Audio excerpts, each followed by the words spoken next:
Électrification rurale en 2024. Des synergies positives pour un impact plus inclusif.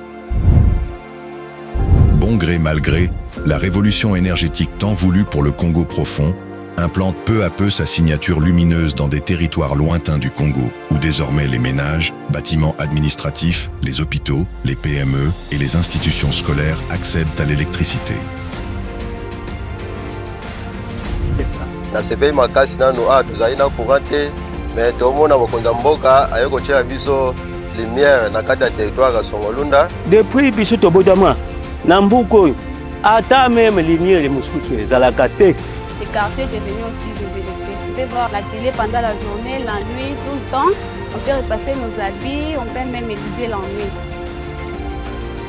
Partant de la vision quinquennale du président de la République, chef de l'État, Félix-Antoine Tshisekedi, sur l'impérieuse nécessité de l'élargissement de l'accès pour tous aux services de base, en 2024, la consolidation du chantier de l'électrification s'est faite sur fond des synergies positives pour un impact plus inclusif.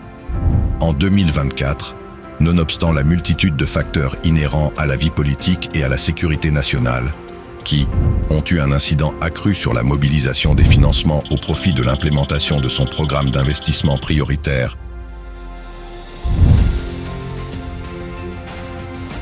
l'ANSER, sous le leadership de son directeur général Cyprien Musimar, a consolidé sa posture de structure étatique totalement trempée dans la boue des sentiers conduisant au Congo profond, notamment pour y finaliser 49 projets d'électrification et y mener des études de faisabilité en vue du déploiement d'autres projets grâce à une mobilisation financière du gouvernement central chiffrée à 37 466 044 $ américains à ce jour.